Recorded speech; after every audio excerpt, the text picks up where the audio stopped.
Vous montez les escaliers jusqu'au 2e étage et vous respirez comme si vous aviez couru un marathon, ou une simple promenade jusqu'à l'épicerie devient une épreuve pour vos poumons.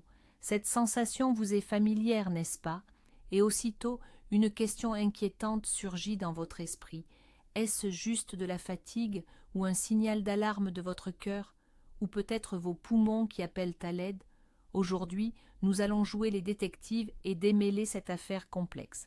Nous apprendrons à distinguer l'essoufflement cardiaque de l'essoufflement pulmonaire grâce à des signes simples et révélateurs. Je vous promets qu'à la fin de cette vidéo, vous comprendrez mieux les signaux de votre corps. Et, peut-être, vous découvrirez une cause insoupçonnée. Alors commençons par les bases. En termes simples, qu'est-ce que l'essoufflement? Ce n'est pas une maladie, mais un symptôme. C'est la sensation de ne pas avoir assez d'air. Pour une raison ou une autre, votre corps a besoin d'oxygène, mais il n'en reçoit pas la quantité nécessaire. Votre corps tire la sonnette d'alarme, vous poussant à respirer plus vite et plus profondément. Notre objectif est de comprendre à quel niveau de la chaîne d'approvisionnement en oxygène le problème se situe. Notre premier suspect dans cette affaire, c'est le cœur. Imaginons-le comme une pompe puissante et infatigable dont la mission est de propulser le sang dans tout l'organisme. Mais que se passe-t-il si cette pompe se dérègle et perd de sa vigueur? Le sang stagne, surtout dans les vaisseaux qui relient les poumons au cœur. Il se forme alors une sorte d'embouteillage. Sous l'effet de cette pression, la partie liquide du sang commence à s'infiltrer directement dans le tissu pulmonaire. Les poumons deviennent comme submergés et il devient difficile de respirer. C'est là qu'apparaissent les premiers indices. La signature caractéristique des problèmes cardiaques, ce sont les œdèmes, en particulier au niveau des jambes, et ils s'aggravent en fin de journée. Pourquoi à cet endroit précisément? Pour un cœur affaibli, il est difficile de pomper le sang vers le haut, contre la gravité. Le liquide s'accumule alors au point le plus bas, dans les chevilles et les pieds. Un signe classique est la marque profonde laissée par les élastiques des chaussettes qui met du temps à disparaître. C'est un premier indice crucial. Le second indice est étroitement lié au premier. Si vous avez du mal à respirer en position allongée et que vous ajoutez instinctivement une deuxième, voire une troisième oreiller sous votre tête pour dormir presque assis, c'est un signal d'alarme très sérieux.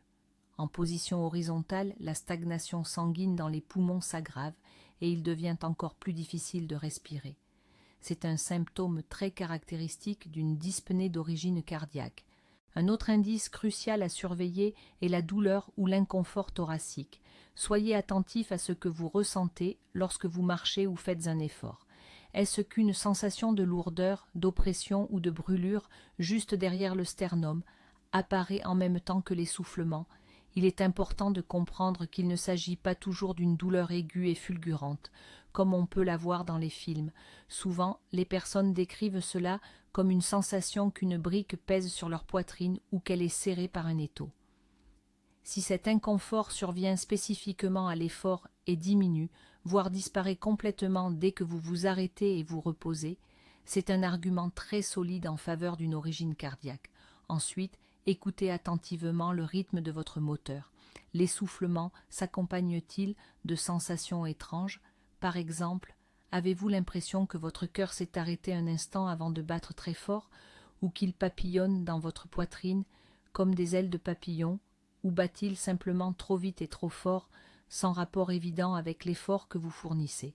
Ces irrégularités du rythme cardiaque que les médecins appellent arythmie constituent un autre indice important. Lorsque l'essoufflement et les troubles du rythme surviennent ensemble, cela indique de manière très éloquente que le problème se situe très probablement au niveau de votre pompe cardiaque. Et voici une autre preuve, visible littéralement à l'œil nu. Approchez-vous d'un miroir ou observez simplement vos mains après un effort qui vous a essoufflé. Remarquez-vous une légère teinte bleutée sur vos lèvres? Ou peut-être vos ongles ont-ils pris une couleur violacée? Il ne s'agit pas d'un effet d'optique, ni de simples mains froides. Ce signe, que les médecins appellent la cyanose, constitue une pièce à conviction très sérieuse dans notre enquête. Voyons pourquoi cela se produit. Le sang riche en oxygène est d'un rouge écarlate éclatant. En revanche, le sang qui a déjà cédé son oxygène au tissu devient plus foncé, presque bleu.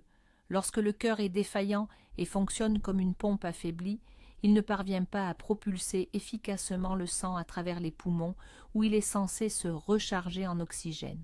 En conséquence, une plus grande quantité de ce sang désoxygéné, plus sombre, commence à circuler dans votre corps. Et ce sont les zones où la peau est la plus fine et les capillaires nombreux, comme les lèvres, le bout des doigts ou les lobes d'oreille, qui révèlent en premier ce phénomène. Ainsi, si l'essoufflement s'accompagne d'un tel changement de couleur, c'est un indice très sérieux, signalant que votre système cardiovasculaire est en difficulté ou ne fonctionne pas de manière optimale. Tournons maintenant notre attention vers le deuxième acteur clé, nos poumons. Ils ont une signature et des méthodes qui leur sont propres, très différentes de celles du cœur. Si le cœur est une pompe, les poumons, eux, sont un système complexe de filtres et de voies respiratoires. Et si un problème surgit à ce niveau, les indices seront tout autres. Le symptôme principal qui accompagne presque toujours l'essoufflement d'origine pulmonaire est la toux. Écoutez votre corps. Votre manque de souffle s'accompagne-t-il d'une envie irrépressible de tousser? Cette toux peut prendre différentes formes.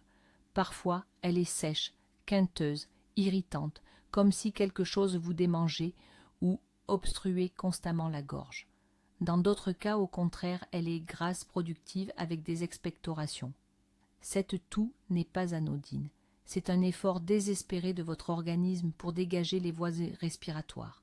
Peut-être sont-elles rétrécies par une inflammation, comme c'est le cas lors d'une bronchite, ou encombrées par un mucus épais et visqueux.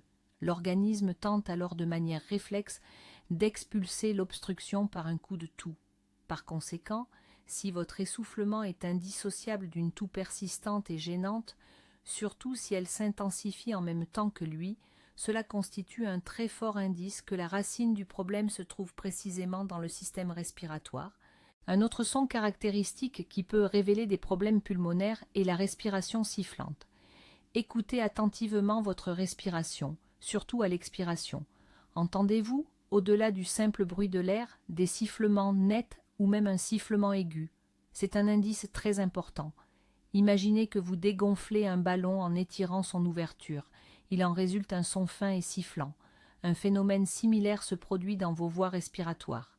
Ce sifflement indique que vos bronches, ces petits conduits qui acheminent l'air vers vos poumons, sont rétrécis. L'air doit alors forcer son passage à travers cette voie étroite, ce qui crée ce son caractéristique. Ce rétrécissement peut être dû à un spasme, comme dans l'asthme, ou à une inflammation chronique et l'accumulation de mucosité, comme dans la bronchopneumopathie chronique obstructive, ou BPCO. Par conséquent, si votre essoufflement s'accompagne de cet effet sonore, c'est une indication quasi directe que la cause doit être recherchée dans le système respiratoire lui-même.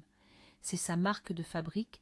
Voici une autre distinction cruciale qui nous aide à séparer nos suspects, la dyspnée cardiaque et la dyspnée pulmonaire. Vous vous souvenez, nous avions dit qu'en cas d'essoufflement d'origine cardiaque, la position assise apportait un soulagement et qu'en position allongée, on cherchait à empiler les oreillers pour mieux respirer. Eh bien, avec un problème pulmonaire, la situation est souvent différente. Contrairement à la dyspnée cardiaque, la dyspnée pulmonaire n'est pas aussi fortement influencée par la position du corps. Vous pourriez avoir autant de mal à respirer en étant assis qu'en étant allongé. Pourquoi cette différence? Tout simplement parce que le problème ne vient pas d'une accumulation de liquide dont la répartition changerait avec la gravité. Le souci se situe directement dans les voies respiratoires elles-mêmes ou dans le tissu pulmonaire. Si vos bronches sont rétrécies ou enflammées, elles le resteront, que vous soyez debout, assis ou couché. Certes, dans certains cas, la position allongée peut légèrement aggraver les choses en raison de la pression des organes sur le diaphragme. Cependant, cette différence est loin d'être aussi spectaculaire qu'en cas d'insuffisance cardiaque. Vous n'aurez pas besoin de dormir assis dans un fauteuil pour pouvoir respirer. Par conséquent, si vous ne remarquez pas de lien évident entre la position de votre corps et l'intensité de votre essoufflement, c'est un indice supplémentaire qui plaide en faveur d'une cause pulmonaire.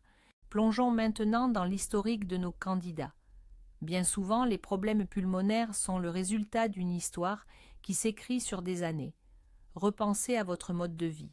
Si vous êtes fumeur ou l'avez été par le passé, c'est le facteur de risque le plus évident et le plus déterminant. La fumée de tabac est un véritable poison pour les bronches et les tissus pulmonaires.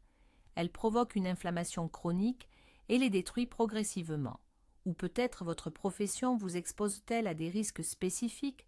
Êtes-vous, par exemple, un ouvrier du bâtiment, constamment exposé à la poussière de ciment?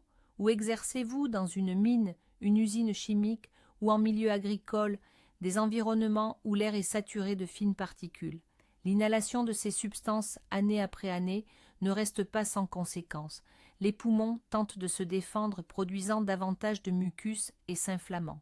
Ces dommages cumulés, cette anamnèse, comme disent les médecins, représentent un indice très sérieux. Si de tels éléments se retrouvent dans votre parcours, la probabilité que votre essoufflement ait une origine pulmonaire augmente alors considérablement. Ce n'est pas une simple hypothèse, c'est presque une certitude. Un autre aspect crucial de notre analyse est le facteur temps. Comment votre essoufflement est-il apparu précisément? Imaginons 2 scénarios. Premier scénario. Hier encore, vous montiez vos étages sans aucune difficulté. Ce matin, subitement, après une seule volée de marche, vous êtes essoufflé, comme si vous aviez couru un marathon. L'essoufflement est apparu brutalement, comme un coup de tonnerre dans un ciel serein. C'est un signe très alarmant. Un début aussi aigu peut être le signe d'un événement soudain et grave. Il pourrait s'agir par exemple d'un caillot sanguin qui a atteint les vaisseaux pulmonaires, ce que l'on nomme une embolie pulmonaire, ou encore d'un pneumothorax spontané lorsque de l'air s'accumule dans la cavité pleurale. Un essoufflement soudain et intense est un signal d'alarme de niveau rouge exigeant une prise en charge médicale sans délai. Passons maintenant au deuxième scénario. Vous avez constaté que cet essoufflement s'est installé progressivement sur plusieurs mois, voire des années. Au début, il était juste un peu plus difficile de monter une côte. Puis, vous avez commencé à devoir faire des pauses en montant les escaliers. Aujourd'hui, même une simple promenade vous cause un inconfort. Une détérioration aussi lente et progressive suggère plutôt un processus chronique. Le corps a longtemps compensé le problème, mais ses ressources s'épuisent progressivement. C'est un tableau caractéristique de l'insuffisance cardiaque chronique ainsi que des maladies pulmonaires chroniques comme la BPCO, bronchopneumopathie chronique obstructive. L'analyse de la rapidité d'installation du symptôme est donc une partie essentielle de notre enquête qui nous aide à restreindre le cercle des suspects. Mais que se passe-t-il si tous les indices semblent contradictoires et si l'on est essoufflé sans pour autant avoir d'œdèmes ou de toux? Notre enquête serait bien trop simple si elle se limitait à seulement 2 suspects. En réalité, d'autres acteurs entrent en jeu, capables d'imiter à merveille les symptômes des maladies cardiaques et pulmonaires. Et le premier d'entre eux, très courant, est l'anémie. Revenons à notre analogie sur le transport de l'oxygène. Les poumons sont l'entrepôt où l'oxygène est chargé. Le cœur est le camion qui le distribue. Mais qu'est-ce qui transporte l'oxygène à l'intérieur de ce camion? C'est l'hémoglobine, une protéine spéciale présente dans nos globules rouges, les érythrocytes. Imaginez que vous ayez un excellent entrepôt et un camion puissant, mais qu'au lieu d'une centaine de manutentionnaires, seulement 10 soient présents pour charger la marchandise. C'est exactement ce qui se produit en cas d'anémie. Le sang manque d'hémoglobine. L'oxygène abonde dans les poumons, le cœur pompe le sang correctement, mais il n'y a tout simplement personne pour transporter cet oxygène vers les muscles et les organes. En conséquence, votre cerveau reçoit un signal d'alarme. SOS, manque d'oxygène, et donne l'ordre de respirer plus vite et plus profondément, dans une vaine tentative de corriger la situation. Vous ressentez alors un essoufflement, bien que votre cœur et vos poumons puissent être en parfait état de fonctionnement. C'est un exemple classique qui illustre l'importance de considérer l'ensemble du système pour un diagnostic précis. Mais parlons maintenant d'un autre imposteur redoutable, capable de tromper même les enquêteurs les plus chevronnés. Il s'agit de notre système nerveux, et plus précisément de l'anxiété et des attaques de panique. Imaginez un instant, vous avez subi un stress intense ou une grande frayeur. Que se passe-t-il alors dans votre corps? La réaction de fuite ou de combat se déclenche instantanément. Votre cœur s'emballe, vos muscles se contractent et votre respiration devient rapide et superficielle. C'est un mécanisme ancestral qui prépare le corps à affronter le danger. Cependant, en cas de troubles anxieux, ce système déraille. Il se déclenche sans qu'il y ait de menace réelle. Lors d'une crise de panique, la personne se met à respirer si rapidement que cela entraîne un effet paradoxal. Trop de dioxyde de carbone est éliminé du sang, ce qui provoque des vertiges, des picotements dans les mains et les pieds, et, surtout, une sensation insupportable de manquer d'air. La personne a l'impression d'étouffer, elle essaie d'inspirer encore plus profondément, mais cela ne fait qu'aggraver la situation. Extérieurement, cela se manifeste comme une crise extrêmement grave. Pourtant, lors d'un examen médical, le cœur et les poumons se révèlent être en parfaite santé. C'est un essoufflement né de l'esprit, mais ressenti de manière totalement réelle. Et maintenant le rebondissement le plus fascinant de notre enquête. Prêt ? La plus grande erreur que l'on commet souvent, c'est de vouloir choisir entre le cœur et les poumons. Mais la vérité, c'est que très souvent, la cause de cet essoufflement n'est ni l'un ni l'autre. Il s'agit de ce fameux troisième suspect dont nous avons parlé. L'anémie ou des problèmes de thyroïde peuvent parfaitement se masquer en insuffisance cardiaque, et un simple manque de conditions physiques peut vous faire haleter comme si vous souffriez d'asthme. Pourquoi est-ce si important de le savoir ? Car effrayé par la possibilité d'un infarctus, on peut passer à côté d'un faible taux d'hémoglobine, qui se soigne pourtant bien plus simplement, ou à l'inverse, tout attribuer à un manque de forme, ignorant les premiers signaux d'une maladie pulmonaire grave. L'essoufflement, ce n'est pas un choix entre deux mots, c'est un signal provenant de tout un système, et un dysfonctionnement peut survenir à n'importe quel niveau, même le plus inattendu. Alors, quelle est la principale conclusion ? Un essoufflement à la marche, c'est comme le voyant d'alerte sur le tableau de bord de votre voiture. Il ne vous dit pas exactement ce qui est cassé, le moteur ou les freins. Il crie simplement « Attention, quelque chose ne va pas, il est temps de faire un diagnostic ». Votre rôle est de ne pas ignorer ce signal, mais de consulter un spécialiste dès que possible pour en trouver et en traiter la véritable cause. Merci d'avoir regardé cette vidéo jusqu'au bout. J'espère que notre petite enquête vous a été utile. Si c'est le cas, n'hésitez pas à laisser un j'aime et à vous abonner à la chaîne pour ne manquer aucune de nos prochaines analyses utiles. Et maintenant, une question pour vous. Avez-vous déjà été confronté à l'essoufflement ? Quelle en était la cause, si ce n'est pas un secret ? Partagez votre expérience dans les commentaires, cela pourrait être très important et utile pour d'autres spectateurs. Prenez soin de vous